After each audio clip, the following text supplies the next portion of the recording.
চিনে বিস্ফোরণে আহতদের আইসিইউতে স্থানান্তর, সর্বাত্মক চেষ্টা চালাচ্ছেন চিকিৎসকরা। এ মাসেই চীনের ভ্যাকসিন বাংলাদেশে পরীক্ষামূলক প্রয়োগ, সফলতার বিষয়ে আশাবাদী বিজ্ঞানীরা। রপ্তানিতে প্রবৃদ্ধির ধারাকে ইতিবাচক বলছেন অর্থনীতিবিদরা, সরকারকে জোরালো পদক্ষেপ নেওয়ার তাগিদ। ক্যাসিনো বিরোধী অভিযানের বছর পেরোলেও দেওয়া হয়নি কয়েকটি মামলার চার্জশিট, তদন্ত শেষ পর্যায়ে বলছে র্যাব।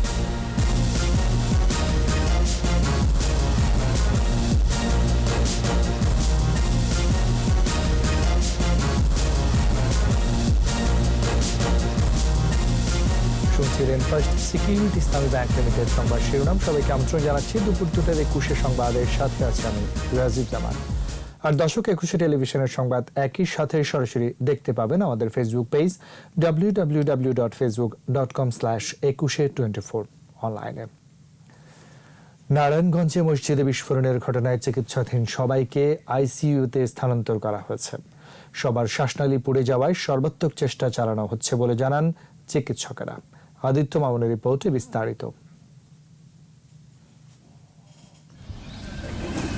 ভৈরব পৌর শহরের ময়লা আবর্জনা ফেলা হচ্ছে শহররক্ষা বাঁধের সড়কের পাশে।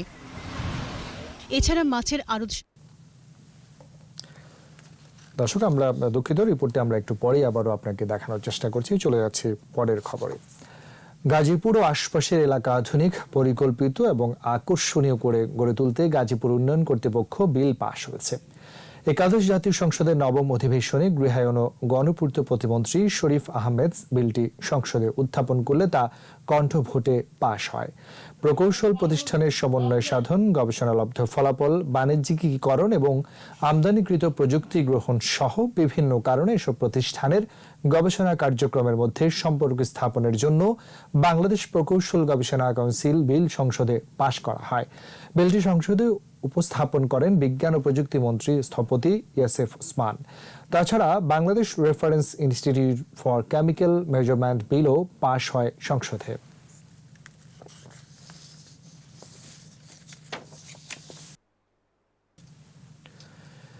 এ মাসেই চীনের সিনোভ্যাকের তৈরি ভ্যাকসিন মানবদেহে পরীক্ষামূলক প্রয়োগ করা হচ্ছে বাংলাদেশে। আগামী 10 দিনের মধ্যেই ভ্যাকসিন পৌঁছাবে। এই প্রক্রিয়ার সাথে যুক্ত থাকছে আইসিডিডিআরবি। টিকা প্রয়োগের মুখ্য গবেষক জানালেন, রাজধানীর 7টি কোভিড হাসপাতালের 4200 চিকিৎসক, নার্স ও অন্যান্য স্বাস্থ্যকর্মী স্বেচ্ছায় ট্রায়ালে অংশ নিতে পারবে। সাফল্য আসলে ভ্যাকসিন পাওয়ার অগ্রাধিকার পাবে বাংলাদেশ। রিপোর্টার জানাচ্ছেন মোহাম্মদ নুরুন নবী।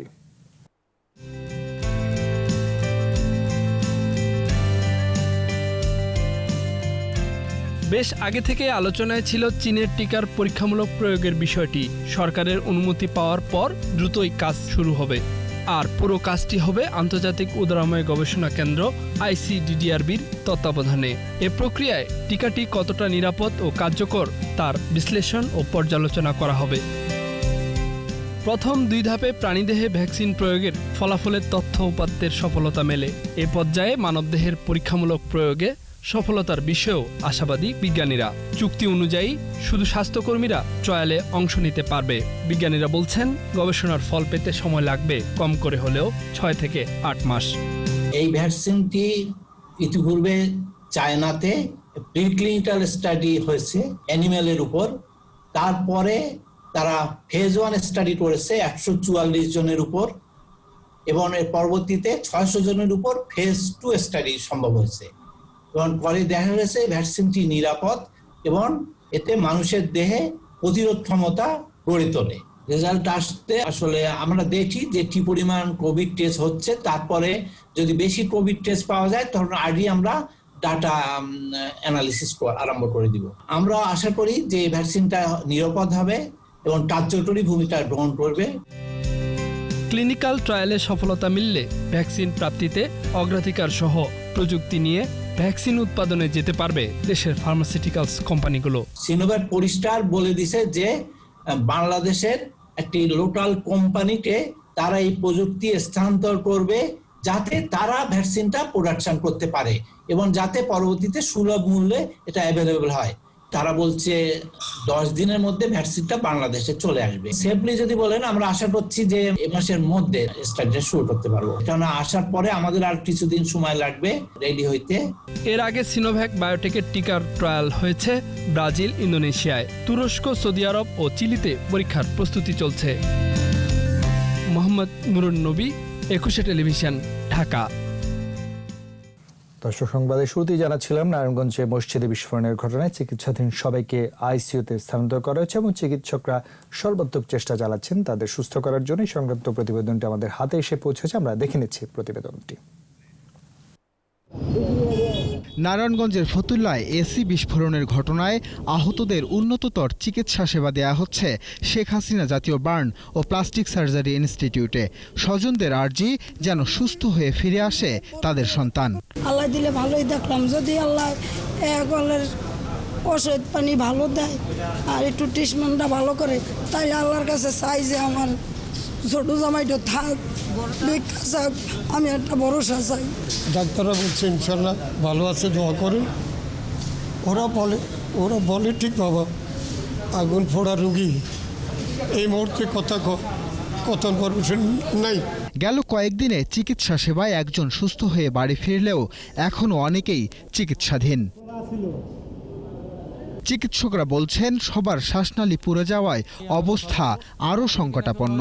তাদের বাঁচাতে আপ্রাণ চেষ্টা চালিয়ে যাচ্ছেন তারা। পেশেন্টগুলি আমরা আইসিইউতে নেই, সাধারণত ক্রিটিক্যাল অবস্থা যেহেতু খারাপের দিকে যাচ্ছে, এই জন্য আমরা আইসিইউতে শিফট করে ফেলছি।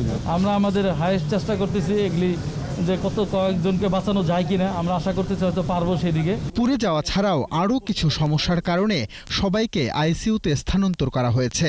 তারা যেহেতু আইসিইউতে আছে, সেই হিসাবে তো সবাই আইসিইউর পেশেন্টগুলি সবসময় ক্রিটিক্যাল থাকে, সেই হিসেবে পেশেন্টগুলো আসলে ক্রিটিক্যাল এবং আশঙ্কাজনক অবস্থায় আছে এবং সবার ফেস বান থাকাতে তারা এখনও ক্রিটিক্যাল অবস্থার মধ্যে আছে। আদিত্য মামুন, 21 টেলিভিশন, ঢাকা। রফতানিতে প্রবৃদ্ধির ধারা অব্যাহত রয়েছে। চলতি অর্থ বছরের প্রথম মাস জুলাইয়ের পর আগস্টেও বেড়েছে রপ্তানি আয়। রপ্তানির এমন ধারাকে ইতিবাচক বলছেন অর্থনীতিবিদরা। একই সাথে প্রবৃদ্ধি অব্যাহত রাখতে সরকারকে আরও জোরালো পদক্ষেপ নেওয়ারও তাগিদ তাদের। তবে বাণিজ্য মন্ত্রী জানালেন, রপ্তানি বাণিজ্য গতিশীল করতে ইতিমধ্যেই সরকারের একটি বিশেষ কমিটি কাজ করছে। তহিদুর রহমানের রিপোর্ট। করোনার প্রভাবে গেল মার্চ থেকে মে মাস পর্যন্ত রপ্তানি বাণিজ্য ছিল পতনমুখী, তবে জুন থেকে ঘুরে দাঁড়াতে শুরু করে। আর অর্থবছরের প্রথম মাস জুলাইয়ে পণ্য রপ্তানিতে বড় ধরনের প্রবৃদ্ধি হয়, ছাড়িয়ে যায় লক্ষ্যমাত্রা। আগস্টেও রপ্তানিতে ইতিবাচক ধারা বজায় ছিল। রপ্তানি উন্নয়ন ব্যুরো ইপিবি বলছে, জুলাই আগস্ট 2 মাসে পণ্য রপ্তানির লক্ষ্যমাত্রা ছিল $681 কোটি মার্কিন ডলার, আর অর্জিত হয় $688 কোটি ডলার, যা লক্ষ্যমাত্রার চেয়ে 1% বেশি। আগের বছরের একই সময়ের চেয়ে আয় বেড়েছে 2.17%। একক মাস হিসেবে আগস্টে পণ্য রপ্তানি $296 কোটি 71 লাখ ডলারের। গত বছরের আগস্টের তুলনায় রপ্তানি বেড়েছে 4.32%। রপ্তানির এই প্রবৃদ্ধির ধারা ধরে রাখার তাগিদ অর্থনীতিবিদদের। প্রয়োজনে আরও জোরালো পদক্ষেপ নেওয়ার পরামর্শ তাদের। পণ্যের যে উত্তরোত্তর অর্ডার বাড়াচ্ছে, সেটিকে আমরা খুব ইতিবাচকভাবে দেখছি। বাণিজ্য মন্ত্রণালয়ের দিক থেকে উচিত হবে আমাদের মূল যে সমস্ত পণ্য আমদানিকারক দেশ রয়েছে, যে সমস্ত পণ্য ভিত্তিক চাহিদা বেশি, সেই পণ্যগুলো যাতে আরও বাড়তি পরিমাণে অর্ডার তাদের দেশের উদ্যোক্তারা, বায়াররা যাতে বেশি বাংলাদেশে প্লেস করেন, তার জন্য তিনি চিঠি লিখতে পারেন। করোনার ঝুঁকি সামাল দিয়ে রপ্তানির লক্ষ্যমাত্রা অর্জনে আশাবাদী সরকার। এজন্য বিশেষ পদক্ষেপ নেওয়া হয়েছে বলে জানালেন বাণিজ্যমন্ত্রী। ইন্ডিভিজুয়াল একটা মাসে এত পরিমাণ এক্সপোর্ট হয়নি। নতুন মার্কেটের জন্য ইনসেন্টিভ বাড়ানোর জন্য চিঠি লিখেছি। Not only readymade garments, anything to a new market, নতুন বাজারে যেন আরও 2% বাড়ানো হয়, সেটার দিকে লক্ষ্য রাখছি। আমরা একটা কমিটি করে দিয়েছি আমরা বাণিজ্য মন্ত্রণালয়, যারা প্রতি সপ্তাহে বসে এটা ফলো আপ করছে। চলতি অর্থবছর পণ্য ও সেবা মিলে $48 বিলিয়ন মার্কিন ডলারের রপ্তানির লক্ষ্যমাত্রা নির্ধারণ করেছে সরকার। তৌহিদুর রহমান, 21 টেলিভিশন, ঢাকা। ক্যাসিনো বিরোধী অভিযানের বছর পেরোলেও এখনো কয়েকটি মামলার চার্জশিট দিতে পারেনি তদন্তকারী সংস্থাগুলো। র্যাবের দায়িত্বে থাকা 17টি মামলার মধ্যে 14টির চার্জশিট দেওয়া হয়েছে।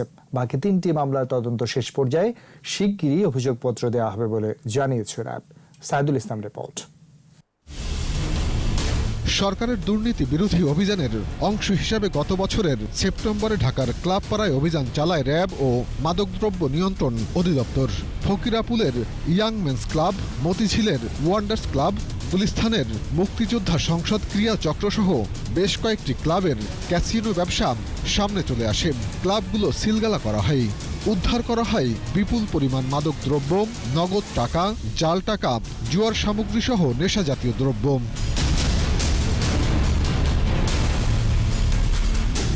গ্রেফতার হন যুবলীগের সাবেক নেতা ইসমাইল চৌধুরী সম্রাট, প্রভাবশালী ঠিকাদার জি.কে. শামীম, খালেদ মাহমুদ ভূঁইয়া এবং বিসিবির বিতর্কিত পরিচালক লোকমান হোসেন সহ বেশ কয়েকজন প্রভাবশালী।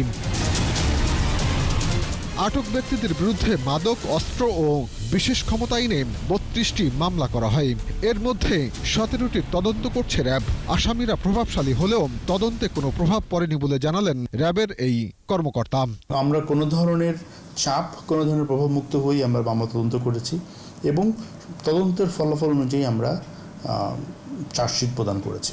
চার্জশিট দেওয়া হয়েছে ১৪টির, বাকিগুলোর চার্জশিট শীঘ্রই দেওয়া হবে। গুরুত্বপূর্ণ অংশ তদন্ত করার জন্য স্বরাষ্ট্র মন্ত্রণালয়ের অনুমোদন ক্রমে র্যাব সেটি পরিচালিত করেছে। সকলকে আমরা জিজ্ঞাসাবাদ শেষে আমরা তাদেরকে সংশ্লিষ্ট থানায় আমরা হস্তান্তর করেছি এবং আমাদের ৩টি মামলা বর্তমানে প্রক্রিয়াধীন আছে।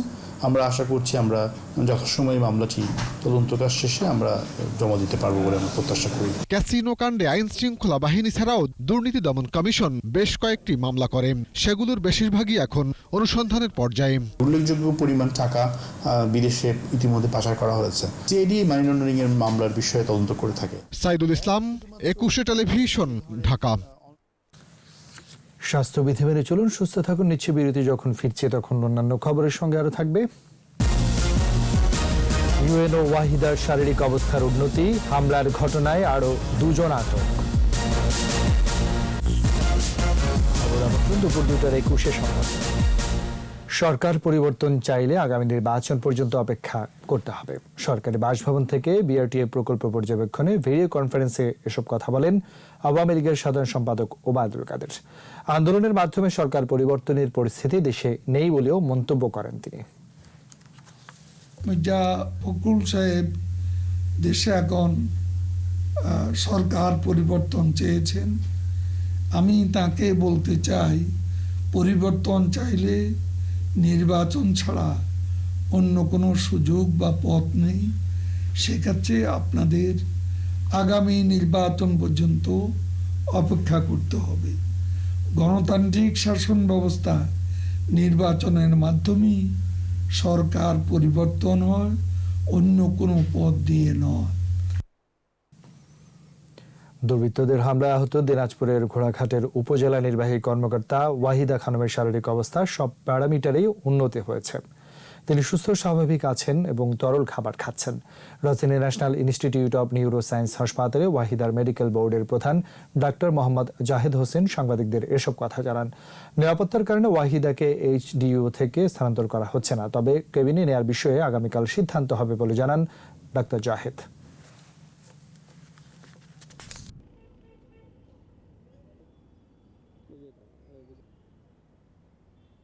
উনি যথেষ্ট উন্নতি হয়েছে ওনার। উনি এখন নিজে মুখে খাচ্ছেন, তরল খাচ্ছেন, একটু নরম খাবারও খেতে পাচ্ছেন, ওষুধপত্র মুখে খাচ্ছেন। এখন ওনার জ্ঞানের মাত্রা একদম সম্পূর্ণ সুস্থ মানুষের মতোই আছে। অন্যান্য কন্ডিশনগুলো মোটামুটি ওনার ভালো উন্নতি হয়েছে, শুধু হাতটা আগের মতোই আছে, হাতের কোনো উন্নতি নাই, কিন্তু ফিজিওথেরাপি চলছে। ঘোড়াঘাটে উপজেলা নির্বাহী অফিসার ওয়াহিদা খানম ও তার বাবার উপর হামলার ঘটনায় জিজ্ঞাসাবাদের জন্য গাড়ি চালক হাফিজ ও ইয়াসিন নামে 2 জনকে আটক করেছে পুলিশ।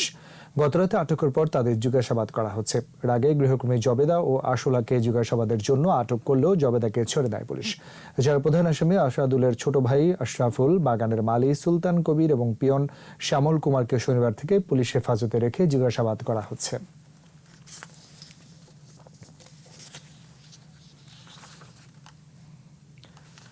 প্রকৃতিতে শরতের আগমন, তারপরও শারদীয় দুর্গোৎসবের প্রস্তুতি নেই। অন্য বছরের তুলনায় একেবারেই ব্যতিক্রম। প্রতিমা শিল্পীদের হাতেও কাজ কম। দুর্গাপূজায় নতুন বায়না পেলে অভাবের দিন শেষ হবে, এখনও বায়না না পাওয়ায় হতাশ অনেক শিল্পী। সিরাজগঞ্জ প্রতিনিধি স্বপন মির্জাকে সাথে নিয়ে স্মৃতিমণ্ডলের রিপোর্ট।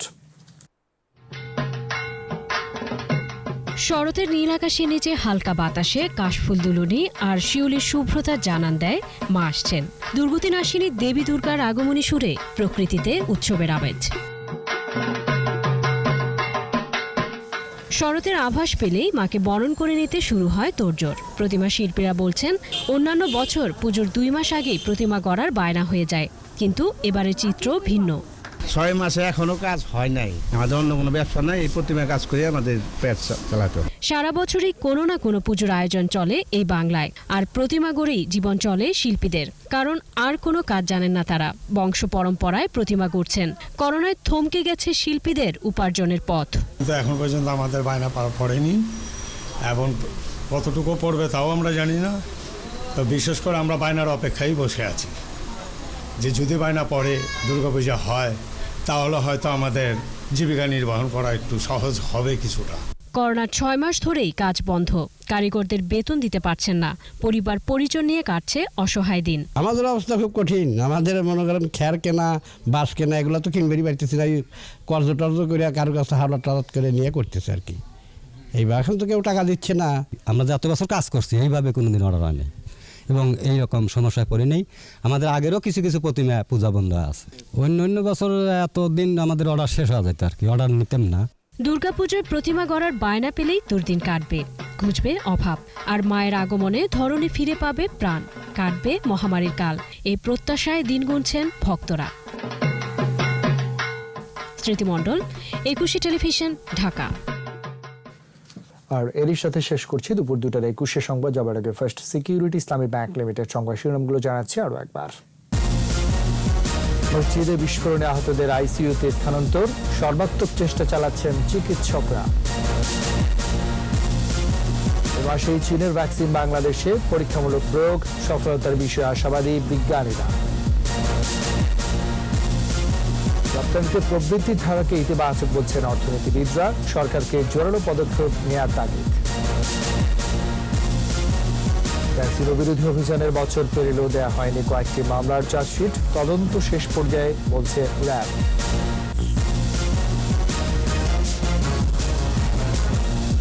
সর্বশেষ খবর জানতে ডায়াল করুন 202 নম্বর আর ভিজিট করুন ekushe.tv.com ওয়েবসাইট। সারা ফেসবুকে ভিজিট করতে পারেন facebook.com/ekushe24 অনলাইনে। 6টায় আমাদের চট্টগ্রাম সংবাদ দেখার আমন্ত্রণ হলো। স্বাস্থ্যবিধি মেনে চলুন, সুস্থ থাকুন, একুশে সঙ্গে থাকুন।